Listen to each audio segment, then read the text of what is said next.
Today I'm going to start the show off on an optimistic tone. I know that's not much like me, but I have reason, I believe, for optimism today.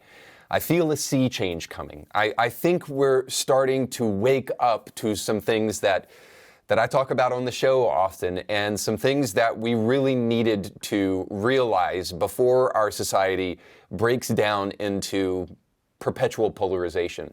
Something has united us together, and it's kind of the strangest thing.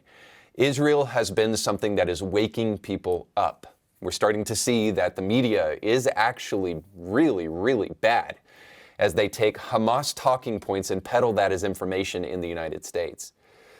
They just did this recently with a hospital bombing that we were told was from Israel, and then we realized it was actually a terror group within Palestine that committed the act of bombing this hospital, and that the hospital wasn't actually bombed, it was just a parking lot. And now we are being told that it wasn't 1,000 people that were killed, but it's more like 500, and we don't really actually know how many were killed, if any were killed whatsoever.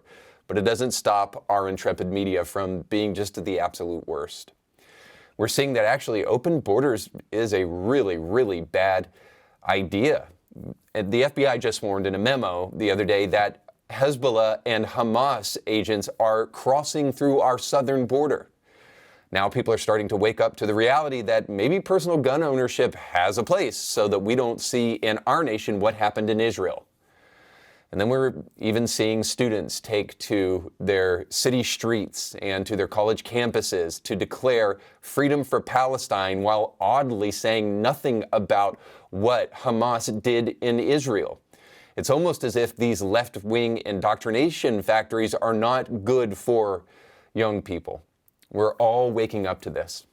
And maybe even perhaps we're starting to wake up to the realization that Biden has overseen basically the worst administration in my lifetime. I'm 41 now, and I can't think of a single president who has done as much harm as this man has.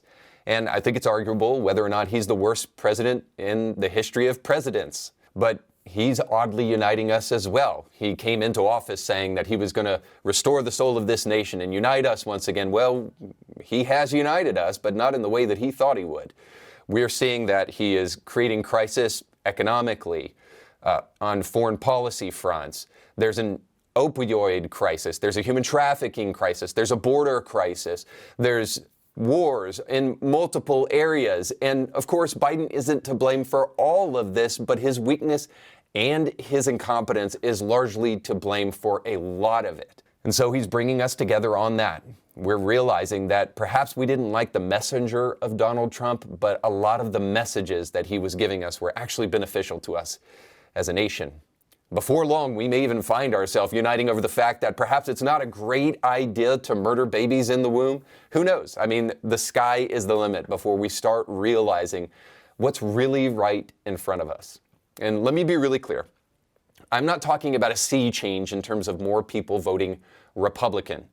Although I will say, and I've said on the show many times before, that the vast majority of issues, especially as it pertains to morality, tend to line up with the Republican talking points way more than leftist talking points, if it ever lines up on the left. But I'm really not talking about just simply political sea change. I'm talking about the fact that we're seeing as Americans that perhaps we need to get rid of the hive mindset, the groupthink, and we need to get back to thinking for ourselves. And more importantly, maybe we're realizing some lessons about human nature. As we get away from the hive mindset of thinking that technology and socialism has solved all of our issues, we're realizing that human nature actually looks more like what the Bible depicts it as. It's broken, and it desperately needs healing. It needs a savior. Perhaps all of that and our rethinking about human nature is causing us to rethink what we've been hearing about judgment and intolerance. Maybe all of those were just simple tactics to try to keep you from thinking for yourself. Because undeniably, there are some things that you should be intolerant about. And there are some things, like everything, that you should use judgment with. Of course, when we say judgmental, what most people mean is being condemning. And of course, we're not supposed to be condemning, but we are supposed to be judgmental. It's wrong to kill a baby. Homosexuality is wrong if you're going to take a biblical standpoint on these things, and it's not judgmental to talk about it. It's not judgmental to say adultery is probably bad for your family. All of those things take just a simple process of thinking that we should all be engaged in. But very often we've heard that it's intolerant to talk about these things or judgmental to talk about these things, and so Christians have largely remained quiet. But more and more we're starting to realize as a nation, based upon what we've been seeing, as I've already laid out, that maybe we should not be listening to some of the voices that are coming out right now, and perhaps we should be thinking more rationally and logically. And as a Christian, I'm not afraid of that endeavor, because I think the more we do that, we will get closer and closer to what the Bible has been saying all along. But that's the final point here, is that if we're going to allow these lessons that are coming to us right now to truly work, we're going to have to make sure we don't memory hold these lessons. Because we say often, never forget. Don't forget what happened on 9/11. Don't forget what happened to Israel. But we will, unless we are willing to center our belief in a worldview that is supported by something big enough, maybe even God-sized enough, to really help us see through the lies that we're hearing all around us. The only cure for deceptive lies is a strong worldview. And I can't help but think that the more we question whether or not what we're hearing is the truth, we'll find ourselves strangely creeping back to some old ideas, some scriptural ideas, some Christian ideas that keep our nation together and keep us operating more in sanity. We'll talk about that and more today on Indie Thinker.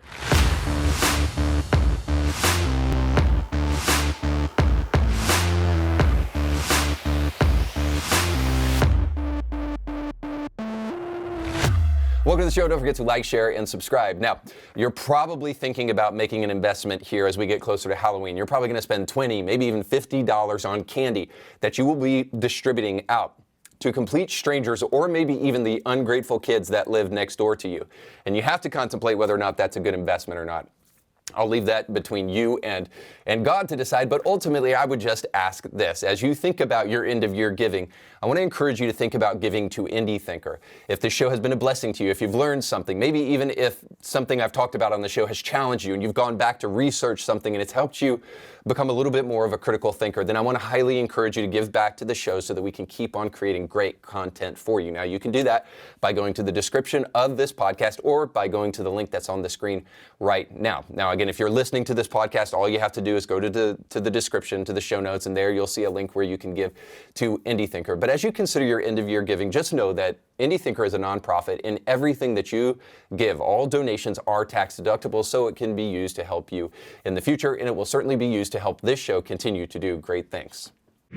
This past August, Ezra Fry, a young man arrayed in pink hair and a dress, entered East Ridge Elementary in the county in which I live, Hamilton County, as a substitute teacher for the day. The sad young man demanded that the small, confused children call him Miss Fry.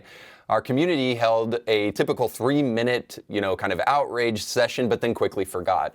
But for a good solid 3 minutes, Christians and conservatives joined forces to come to the realization that things are not what they used to be, and maybe we should do something about it.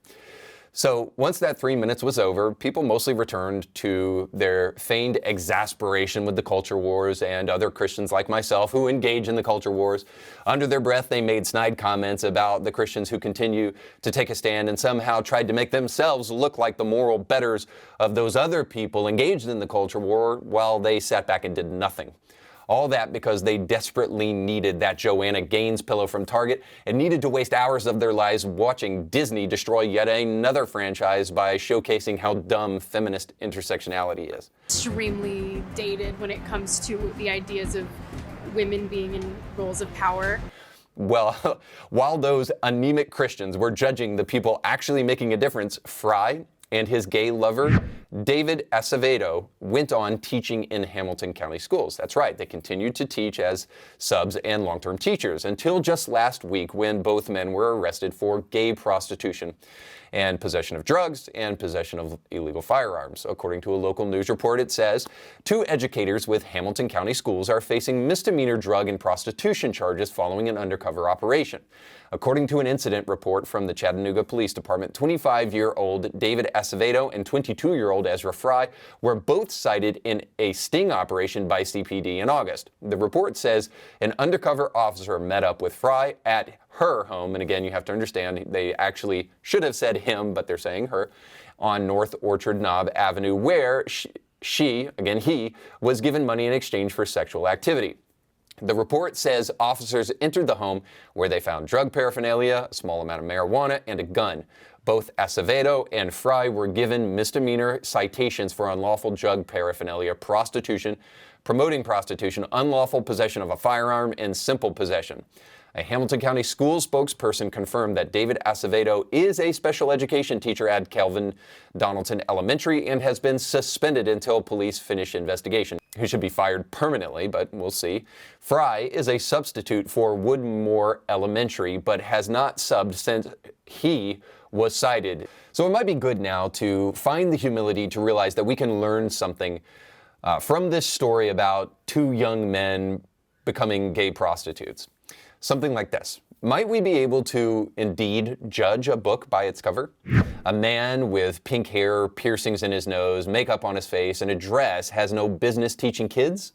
And by the way, if you venture to pull the marginalized identity card and suggest that I'm saying this because the two men are gay and I'm a Christian, well, you'd only be partially right. I would say an OnlyFans cyber prostitute or a common street whore would fall under the category of people I don't want educating my children as well. The fact that these two gender-confused men were gay is just part of the problem. The truth is, if you, in the privacy of your bedroom, have a sexually perverse lifestyle, it has a way of showing up in what you do on your job, oddly enough. We've allowed people to misuse scripture like, hey, don't cast the first stone and love your neighbor as yourself to mean let mentally insane people teach your kids. I'm sorry, that's not what the Bible was talking about, oddly enough. In all of this, to hopefully help us see, we've been conditioned by people like Fry and Acevedo too much. We've allowed them to cry their way into our schools and into our theology even into some of our churches. Obviously, yes, more progressive churches that really aren't churches at the end of the day. But nonetheless, more and more we're seeing the kind of blackmail and emotional extortion that these people use be more effective to the point where now, even if your church isn't a gay-affirming church, we're still far too quiet about these issues because we don't want to be perceived as being judgmental. And the outcome of that kind of thinking is working as far as Acevedo and Fry are concerned, because now we think we have an obligation to make sure men like Acevedo and Fry feel welcome in our institutions. They shouldn't be. They must feel the full weight of being socially and morally ostracized in a society where your kids and my kids depend upon the moral courage necessary to make sure that they are protected. Here's what I'm not saying: that all gay men or trans people are groomers. I know that's not true. But what I am saying is this: all gay men and trans people are living sexually immoral lifestyles. Either the Bible is wrong or it's right. If the Bible and science and nature does not declare sex to be binary and between man and a woman, then by all means, go at it. Be rabbits. Well, of course, not really rabbits, because you're not going to reproduce the human species, but, do whatever makes you feel good. On the other hand, if the Bible, science, and nature cry out in unison for an objective reality, then we have to admit the people who refuse to listen to that call are a version of modern man that probably shouldn't be trusted with very much. And their judgment deserves our judgment and intolerance, because we realize more and more that their words and their complaining is nothing less than an attempt to get away with doing something very wrong. Which is why I think we need to get a little bit more honest about what the Bible actually says and where truth actually comes from if we're going to think about it rationally as a people. And that's why I want to bring you to a very short clip from Matt Walsh, who was speaking at the University of Kentucky just recently. And there, a young student kind of gives a convoluted question, but at the root of what he's asking is a very good question. I've talked about it before on the show, because there are times where guys like Matt Walsh and other very prominent conservative thinkers seemingly distance themselves from Christian conversation on issues that demand a religious response. And very often you'll hear something like, well, we don't want to argue religion here. We'll just argue from a scientific standpoint or from this standpoint. And to a degree, we meet people where they're at, but we do not stop there because we want to take them to where they should be going. And ultimately, I think if we're going to have conversations of a moral nature, it's going to force us to speak about religious ideas. And quite frankly, the vast majority of conversations that are worth having are moral conversations at the end of the day. Moral dilemmas, questions about good and evil, and all of that. And it does demand that we take seriously religious arguments when we start doing that. But here's Matt Walsh being asked about, if you're going to talk about truth, Matt, where does that truth derive from? So check it out. Salutations, Mr. Walsh. Thank you for coming to UK, truly. I have a bit of a different question to ask, and it really pertains more to the whole conservative movement in general, not biological, because I agree with most of the fundamental things that you say, but I was really involved in the conservative movement about 3-4 years ago, and something that I've really been wanting to ask is, where are you getting this truth from? And the immediate answer should be, oh, you're a Christian, right? But the conservative movement in general, is it a Christian movement or is it just a counter movement? Is it something that takes an actual, like it takes a problem, but only reacts to it instead of actually fundamentally grounding itself in the truth, who is Christ? So what do you have to say? I basically agree with you. I agree with your point. Now, I do think that the conservative movement, broadly speaking, is an ideological and political movement. And so because I don't want to diminish Christianity, I wouldn't want to make the two absolutely synonymous, because Christianity is not merely an ideological and political movement, though it does have political Agreed. components. Right. However, I agree with you. I think I agree with your fundamental point, which seems to be that there's something lacking sort of at the foundation of the conservative movement right now, which is like, what are we really standing for? We know what we stand against, but what are we standing for, right? Go ahead. May I ask, this might be a little bit of a, so I'm a student at the Patterson School. Nothing I say here is associated with them, but because I'm in this field of study of geopolitics, I am concerned about the Israeli-Hamas situation, right? There's atrocities that are being waged across the world, but the conservative movement has a past of, you could say, very American ideologies are to support Israel, but how do you support a nation state that is also committing atrocities while also saying that you claim to have the truth at the same time? All right, so like I mentioned, the question kind of got convoluted there when this young man brought up Israel, but here's his question in a nutshell. Matt Walsh, throughout his talk, and I've seen him do this like a number of different times when he's doing his What is a Woman talks, is he will ultimately come to the conclusion that the reason it matters what we call a man and a woman, because the left will often say, why does it matter to you? That's their big argument, right? Which is not a real argument. It's just a surrender and a retreat and a tactic to try to push people from the actual subject that they're talking about. He will give a list of reasons why he actually cares. He cares about kids. He cares about, and of course, gender clinics and what they're doing to children. He cares about women's sports, but honestly, not too much, because who really does care about women's sports at the end of the day?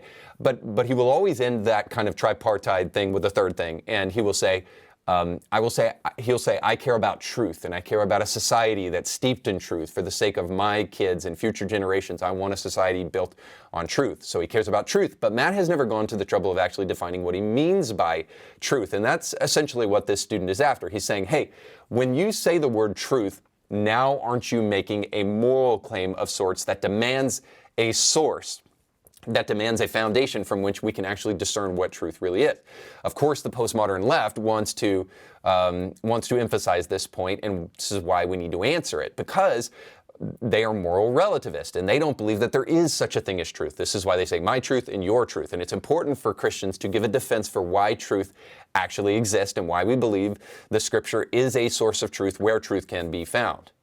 this is actually a winning talking point for Christians, because if you get into a conversation with a secular humanist or a scientific naturalist, and I would encourage you to do that, you will hear them tell you over and over and over again a proposition. They'll tell you that truth is merely a scientific fact, that it's something that you can derive from naturalism. But that's simply ridiculous. The idea that all you need is science to be able to tell you the truth of reality is ridiculous. Scientific naturalism can reveal some scientific truths, like the laws of gravity and the laws of motion, but it cannot prove the most important truths on the planet, namely moral truths. See, naturalism can't tell you anything about that. It can tell you what happens when you murder, like from a biochemical standpoint, from a biological standpoint, but it can not tell you why murder is good or bad. It is the naturalist like Dawkins who has to be honest enough to admit what he said in his book, The God Delusion. He said this: the universe that we observe has precisely the properties that we should expect if there is at bottom no design, no purpose, no good, no evil, nothing but pitiless indifference. So this is what I'm talking about. Richard Dawkins was honest enough as a naturalist to realize that if there is no God, then he really can't define where good and evil comes from. So the kind of truth Matt is talking about when he says, I care about truth, is a proposition not of science, but it is more properly of religion. This is why when Matt argues, as he does often on the show, that we don't need to make religious arguments for whatever the thing he's talking about, I object and I say, yeah, you do. It doesn't come from conservatism, the ideas of truth and where truth actually can be understood. It's not properly within the realm of conservatism purely because conservatism is really just trying to conserve past ideas. So conservatism in a nutshell should be met with the question, conserve what? Well, conserve the truth. Like what truth? Okay, now here we have the issue, is that conservatism alone doesn't provide for us a basis of truth. Ideas in the past that deserve being conserved does, but what ideas are those? See, this isn't a battle between left and right. It's not us and them. See, what we need to do is reaffirm the idea that truth comes from a higher transcendent source. It comes from God. And then that locks us in a battle, not between right and left, but God and man. And by the way, if you would even argue that true moral values have to be transcendent, let me just go ahead and give you that as quickly as I possibly can.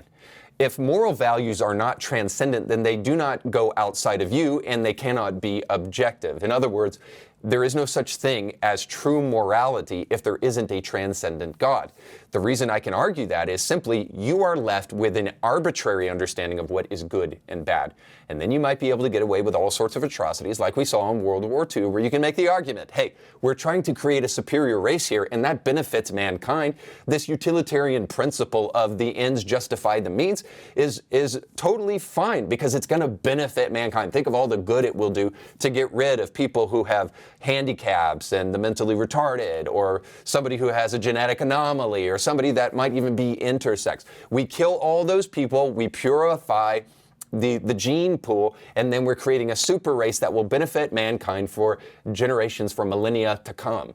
See, that's the kind of arbitrary morality that can come from the moral values of a system that is not rooted in a transcendent value system that is above our own personal understanding of the world. See, transcendent moral values are necessary to look down upon us and tell us when we've got it all wrong. Otherwise, we'll be constantly trying to change the world according to our moral value system, and we could be doing some horrible things in the process. But don't take my word for it. Open the Bible yourself, and you'll see the word of truth awaits you, and you can make a world of difference for your soul, for your heart, and your mind when you do that. And we'll try to do that in our final segment, Bible Study with Democrats. Oh, God of pronouns. The Devil Words is a show dedicated to celebrating gospel music and real talent in the Christian music industry, which makes it odd that Derek Webb was in attendance last week. And if you're wondering, who is Derek Webb? You're not alone. Derek Webb is formerly a singer from the band Caedmon's Call, who you may remember from the early 2000s, or probably not, because, I mean, honestly, Who really knows who they were? After his affair and divorce, Webb stepped out of the spotlight temporarily and then recently came back into the spotlight, and I bet you'll never guess how. In lieu of actually producing gospel music, Webb now mostly produces progressive Christian music. It just sounds awful coming out of my mouth. But anyway, that's what he's doing. And he just recently produced things like The Jesus Hypothesis, which should give you more than a clear picture of what kind of music you can expect from Derek Webb. But he has also taken to performing in drag alongside a man that goes by the name of Flamy Grant. I know, derivative and dumb, but nonetheless. And he produces songs, Flamy Grant does, like Boys Will Be Girls. Webb, accompanied by his friend, attended the Dove Awards just last week in drag. Now, quick little fact here. He has won other awards in the past. How? I don't know.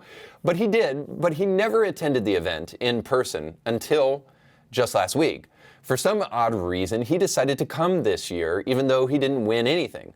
And he did so in drag, as I suggested, with his friend. And he addressed this controversy online as though it might have been pre-planned to try to create some controversy or attention to himself. And he created a post, and in it, it's captioned, "Why I Wore a Dress to the Dove Awards." He answers the question for us. I can answer it for you right now, but I'll wait to do that until we get his answer. So here's that. Why did I wear a dress to the Dove Awards? As a cis, straight, white man, I walk into a room like that, and any room, with an incredible amount of advantage and privilege.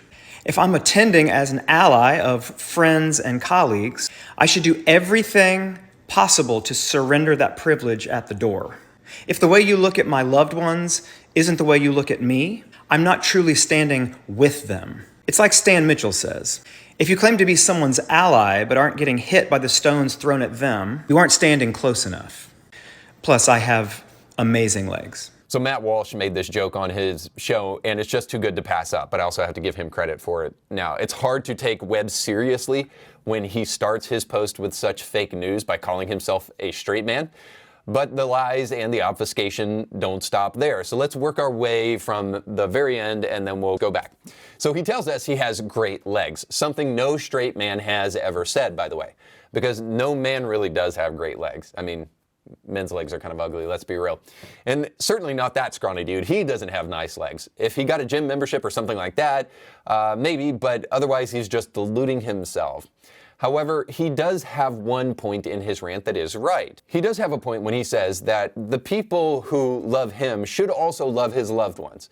You're just totally wrong about who your loved ones are, because they're not the cross-dressing dudes in your Instagram photos. Those aren't your loved ones. Your family is your loved ones. You know, the woman who you divorced because you couldn't remain faithful, she's your loved one. But the person who's doing her dirty and not loving her the way that they should actually was you, Derek. I find it odd that you conveniently left that out, and I just wanted to remind you. But most importantly, finally, let me give you my answer to the question, why did Derek wear a dress to the Dove Awards? It's because, Derek, you have no self-respect or respect for other people. When someone invites you into their home, you don't poop in their living room, smile in their face, and expect them to seat you at their dinner table. But that's exactly what you did at the Dove Awards, and you know it. Even in your video, you want to claim that the people who welcomed you there were nice enough not to tell you how ridiculous you and your friend looked, and you proceed to call these people Pharisees. Your quote about standing close enough to your allies to get hit with stones is clearly aimed at the Christians that were nice enough to welcome you into that room. And then you also doubled down on that boyish behavior by judging everyone in the room as a person of power and privilege, like you know them or know where they come from. But not you, of course. You're not a person of power and privilege. You're better than them because you're an ally. That's all very kind and charitable and non-judgmental of you. You walked into the Dove Awards because you, like all your supposed loved ones, are obsessed with the spotlight. That's why you did it. It never even once occurred to you that the award show may not be the right setting for your little statement, or that even, I know this is crazy, that the show really isn't about you. It's possible that all the people who worked hard to make that night a success didn't pour their blood, sweat, and tears into a show to create a platform for your narcissism. So why did you wear a dress at the Dove Awards? We know why.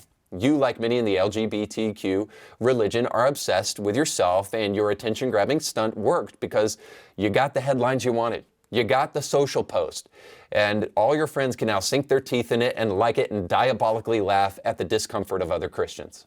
And I guess it worked because now I'm talking about it on my show. But it also backfired on you, Derek.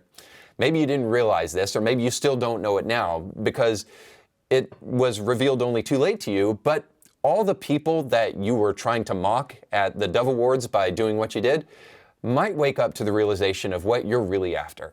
Your little stunt reveals to us that the truly judgmental, intolerant people who call names and arm twist and make judgments about other people the moment you step into a room is not those other Christians, but really you. What we learn from Derek and his friends all the time, because they can only lie so much, is that they really aren't interested in loving marginalized people. They're not interested in showing how much Christ truly cares about hurting people. They are interested in mocking Christians and Christianity. The people at the Dove Awards should have turned you away at the door and would have been well within their Christian right to do so. In fact, turning you away at the door would have been more Christian than allowing you to come in. There's not a single actor that would be allowed through the door at the Academy Awards in a tank top and shorts. They have standards. Are Christians not allowed to have standards as well at their own award show? You are more than happy to take advantage of that kindness offered to you and then return it with a snide, self-important social media post that calls people names that have just been nothing but kind to you. And then you top it all off with moral justification. You punch people in the face and then you call it plastic surgery when you pontificate that your high school attempt to troll Christians had some kind of moral justification rather than just pure bigotry against Christians and pure self-idolatry. It makes you just as delusional as a man who would wear a dress. All of it should be a reminder to Christians that the claims of past hurt and the way the church has injured people are mostly lies. So don't fall for it. It's a gimmick used by weak people like Webb. The church has been overly kind and welcoming to the people who want to burn the whole place down. And we might want to think about this a little differently. Maybe come up with a different strategy because we've listened to the blackmail of those people who say they were hurt in church for far too long. If you truly were hurt in church, I just want to say I hate that for you, but that might have something to do with the church and not necessarily about Christianity as a whole or about Jesus in particular. But there's also maybe one more important reminder here. By and large, the kind of lies that Derek Webb peddles is a stand-in for all the lies that many Christians have believed, from LGBTQ people, progressive Christians, and other heretics.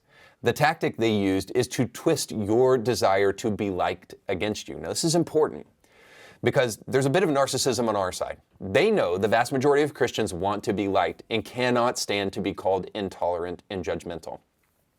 People with bad motives use this against people of faith because they are mostly kind and caring. These people call you all manner of names without once fearing being called intolerant, all while painting all Christians with a broad brush and being judgmental themselves in the hope that they can trick you into agreeing with the narrative that they're spinning. Of course, the narrative is as follows. Christians are judgmental and intolerant, and only the ones we put our stamp of approval on will be called worthy. This may seem weird coming from a bald dude in a dress like Derek Webb. Why do we care what he says? Obviously, many do. In our social media obsessed world, Christians still think we're having a popularity contest. They care sometimes infinitely more about what a cross-dressing apostate says more than what Scripture says. They fall for the social currency they can win by affirming a gay person or even accepting the narrative that they spin for us without us even thinking for ourselves. They come in with stories of church hurt and how they've been victimized, but few Christians actually say, well, how have you been victimized? Try it sometime. Because when you dig into their stories enough to hear what's really going on, they're all the same. Somewhere along the way, a Christian told them not to wear a dress and not to act like a girl if you're a boy, and told them that this is what the Bible says, and now we're supposed to believe that that truth left them so emotionally scarred that they will never heal from it. In 2 words, it's all horse poop. And we fall for it because we are obsessed with being liked. People like Webb know it, and they use it against us. The best thing to do with people like Eric Webb is to unapologetically tell them the truth without regard to hurting their feelings. If I can help my listeners today with anything, if I can help you today, it will be to deliver you from people-pleasing, to help you get to the place not where you don't care about people, not where you say, I have no filter. That's just being rude and having a cover for it. But more importantly, having the ability to tell the truth without self-censoring. That is an infinitely more important and better quality than constantly being afraid of being called judgmental and intolerant. There's a rule of thumb that I've begun to adopt, and it's this. If I say something that is not true, that's a me problem. If I say something that is true and you don't like it, that's a you problem. As long as you said it charitably and as honestly as possible, let the chips fall where they may. People like Derek Webb exploit the basic instinct of Christians who want to be liked. For that reason, we should actually thank Derek.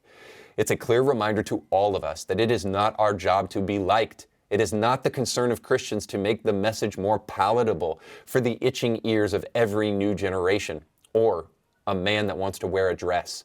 And it's for this reason that I guess I should really thank Derek, because he did us a great favor. He reminds us who the intolerant and judgmental people really are. And he reminds us that, hey, if he's going to be bold enough to share his opinion with the world as though it really needs to be shared, maybe we should share God's word as boldly with others and unapologetically. Beyond that, I should thank you because you remind us that whenever anybody comes around with leftist word salad and says people of privilege, allyship, and all that stuff, that it is a clear sign that whatever comes next out of your mouth should not be taken seriously. And I guess it's also for that reason you need Jesus. Thanks so much for watching. Don't forget to like, share, and subscribe, and go with God.